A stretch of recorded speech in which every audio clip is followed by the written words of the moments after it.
मेरी शादी 5 लड़कों से हो गई। शरीर में हट्टे कट्टे और मैं बिल्कुल दुबली पतली। उन सबको कैसे झेलती। जैसे ही सुहागरात का टाइम आया, वे 5 लोग बारी बारी से मेरे साथ सुहागरात मनाने लगे। ये देखकर मेरे पैरों तले जमीन ही खिसक गई। दरअसल मैं ऐसे खानदान में पैदा हुई थी जहाँ सभी भाइयों की दुल्हन एक ही लड़की बनती है। मेरे माँ बाप भी मेरे पापा और ताऊ जी और चाचा जी की एक ही पत्नी थी। मैं 15 साल की थी और मुझसे मेरे बड़े 4 भाई थे। घर में शादी का माहौल था क्योंकि मेरे चारों भाइयों की शादी थी। भाभी सिर्फ एक थी। तभी मुझे उस बारे में कुछ खबर नहीं थी। मैं बिल्कुल अनजान थी। मुझे नहीं पता था कि ऐसा भी कोई रिवाज होता है। मैं तो इस खुशी में झूम रही थी कि घर में मेरी 4 भाभियाँ आएंगी। लेकिन भैया की शादी के बाद जब दुल्हन का गृह प्रवेश किया जा रहा था तो मेरे चारों दूल्हे भाइयों के साथ केवल एक ही दुल्हन थी। सब लोग बहुत खुश थे। घर में बहू आ गई, पर मैं सिर्फ इसी सोच में थी कि आखिर मेरी बाकी 3 भाभियाँ कहाँ हैं। खैर मैं इन सबको भूल गई और नाचने में मगन हो गई। कुछ दिन यूं ही निकलते गए। रोज़ देखती कि मेरी भाभी के पास सभी भाई जाते। पढ़ाई लिखाई उस समय होती नहीं थी, और अगर थोड़ी बहुत ही होती तो वो सिर्फ लड़कों के लिए होती, क्योंकि लड़कियों को पढ़ाई नहीं करने दी जाती। कुछ दिन बाद मेरी सहेली की बहन की शादी थी। उसके पिताजी और मेरे पिताजी अच्छे दोस्त थे, इसलिए उनकी शादी में हमारे पूरे परिवार को बुलाया गया। सब लोगों के साथ मैं भी वहाँ पर गई थी। जब उनके यहाँ बारात आई तो 3 दूल्हे थे। मैं फिर सोचने लगी कि इनके यहाँ तो सिर्फ एक ही लड़की है, शादी है, तो फिर 3 दूल्हे कैसे। खैर उनकी शादी के बाद मैं घर पर आ गई। जब माँ को सारा काम करके खाली बैठा देखा तो मैंने माँ से पूछ लिया कि आखिर ये क्या है, एक लड़की इतने सारे दूल्हे कैसे हो सकते हैं।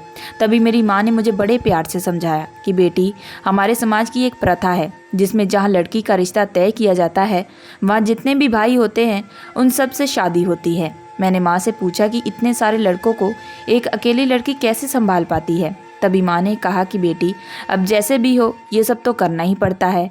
अब लड़की की किस्मत बता सकती है कि उसकी कितने लड़के के साथ शादी हो सकती है। मेरी ज़्यादा कुछ समझ में नहीं आ रहा था तो मैं वहाँ से उठकर चली गई। कुछ दिन बाद जब मैं 18 साल की हुई तो मेरे घर पर मेरी शादी करने की बात चलने लगी। भाई और पापा ने मेरे लिए रिश्ता देखना शुरू कर दिया। मैं बिल्कुल भी खुश नहीं थी शादी करवाने के लिए, क्योंकि मेरा दिल इसलिए घबरा रहा था कि पता नहीं कितने लड़कों से मेरी शादी होगी और उसके बाद मैं उन सबको कैसे झेलूंगी। लेकिन मेरी कहाँ चलने वाली थी। आखिर होना तो वही था जो घर के बड़े चाहते थे। खैर दूसरे दिन मैं अपनी माँ के साथ बैठी थी, तभी मेरे सबसे बड़े भाई आए और कहने लगे कि नीतू का रिश्ता तय कर दिया गया है। बहुत अच्छा खानदान है, लड़के 5 भाई हैं। ये सुनते ही मेरे पैरों तले ज़मीन खिसक गई। 5 लड़कों को मैं कैसे संभाल पाऊंगी, बस यही सोच मुझे खाए जा रही थी। मैं बार बार इस समाज के इस गलत रिवाज के बारे में सोच रही थी। हम लड़कियों का ख्याल जरा भी नहीं है किसी को। मैंने कई प्रयास किए कि किसी भी तरह से ये शादी ना हो, लेकिन शायद किस्मत में मेरे यही लिखा था। मैंने अपनी माँ और भाभी से भी इस बारे में बात की, लेकिन उन्होंने भी मुझे बोल दिया कि तुम्हें अब इसे स्वीकार करना ही पड़ेगा। मेरी माँ कहने लगी कि मैं और तुम्हारी भाभी भी तो ये सब झेल रहे हैं। शुरू में तुम्हें तकलीफ़ होगी, लेकिन बाद में तुम अपने आप सहन करना सीख जाओगी। मैं दुखी मन से वहाँ से चली गई।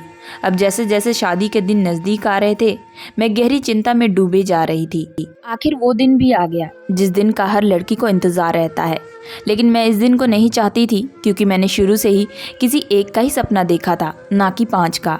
सब लोग अपने आप काम में लग चुके थे। कोई तैयार हो रहा था तो कोई बारात के स्वागत की तैयारियों में जुटा हुआ था।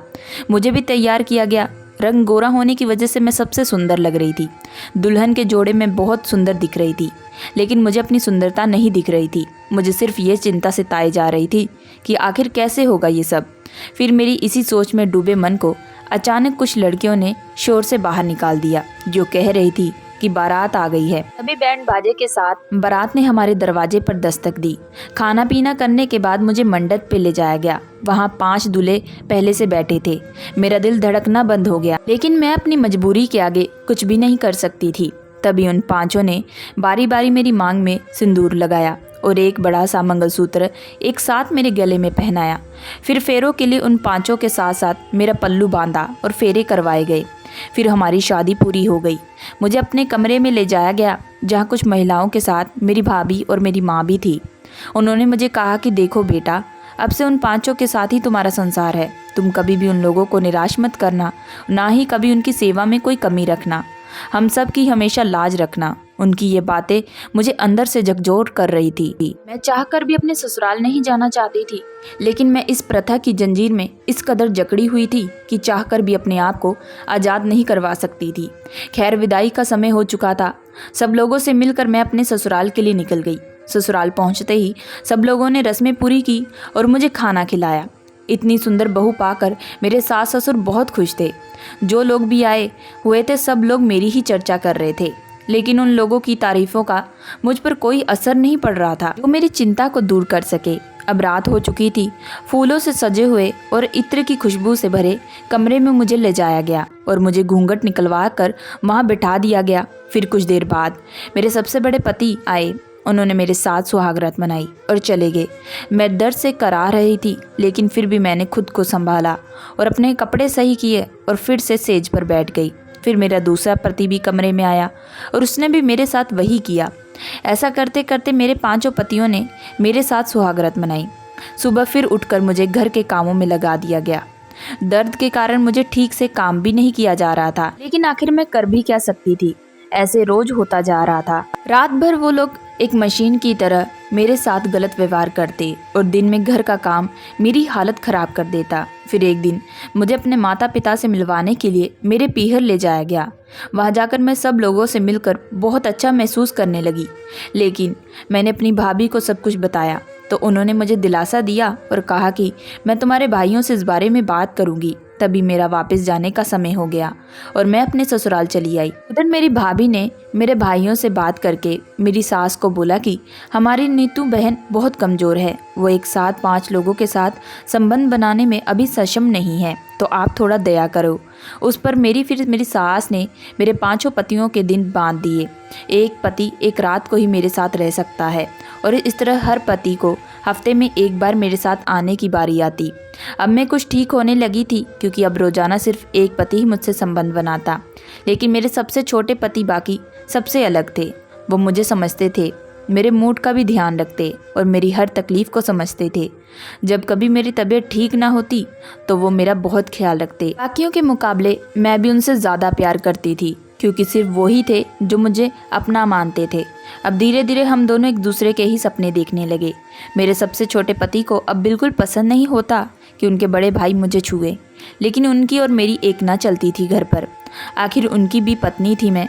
एक दिन मेरे सबसे बड़े पति ने मुझे कहा कि तुम राहुल को, यानी कि मेरे सबसे छोटे पति को, इतना प्यार क्यों देती हो? आखिर हम भी तुम्हारे पति हैं, हमें तो तुम इस तरह से प्यार नहीं करती।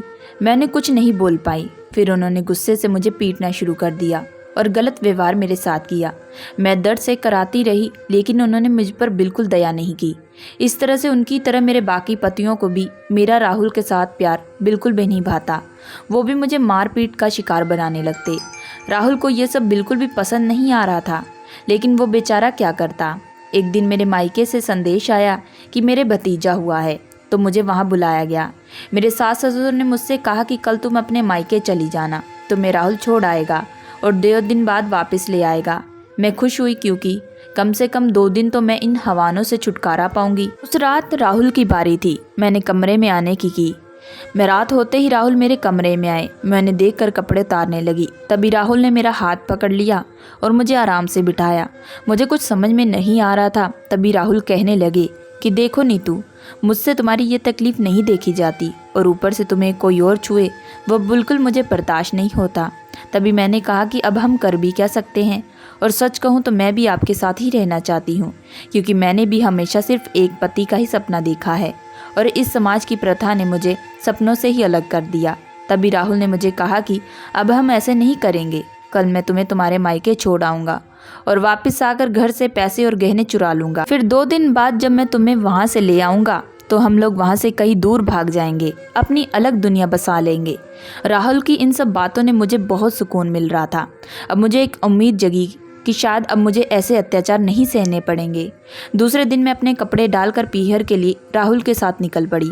तभी राहुल के किसी दोस्त की दुर्घटना घटी तो राहुल को वहाँ जाना पड़ा। तभी राहुल ने मुझे मेरे पीहर जाने वाली बस पर बिठा दिया और खुद अपने दोस्त के पास चले गए। तभी प्लान के मुताबिक हो रहा था। शाम का समय हुआ। मेरे ससुर के पास मेरे पिताजी का कॉल आया तो उन्होंने कहा कि क्या हुआ जी, आपने आज नीतू को भेजा क्यों नहीं? तभी मेरे ससुर ने कहा कि ये क्या बात कर रहे हो, नीतू को तो सुबह ही बस में बिठा दिया गया था।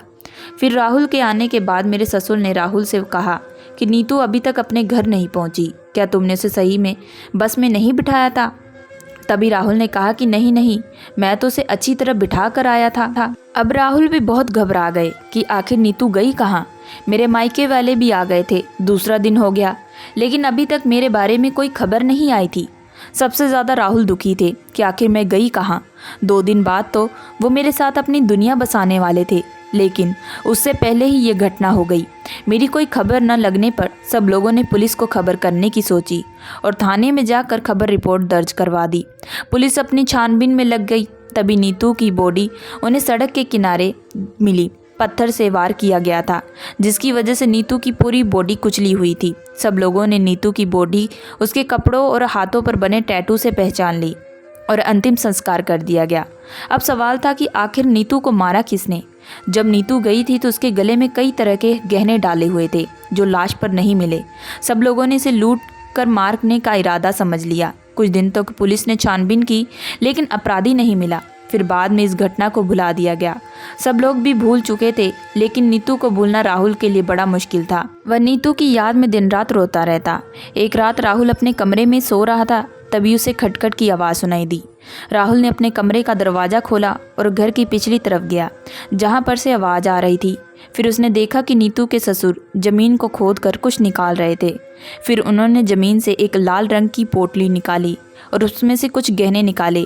मैं देखकर चकरा गया जब देखा कि मैंने वही गहने थे जो उस दिन नीतू पहनकर घर से बाहर गई थी।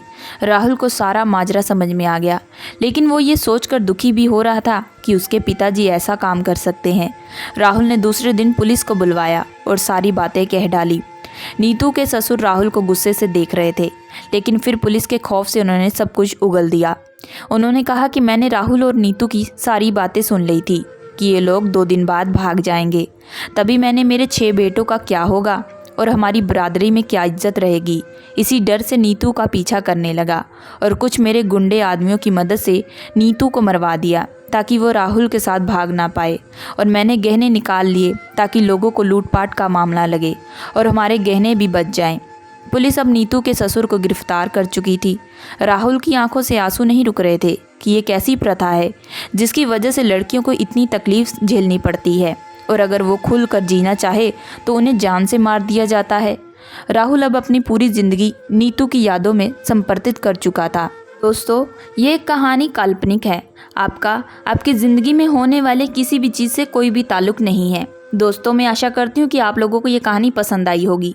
अगर आप लोगों को ये कहानी पसंद आई है तो प्लीज़ हमारे चैनल को लाइक एंड सब्सक्राइब जरूर करिएगा एंड बेल आइकन का बटन जरूर दबाइएगा।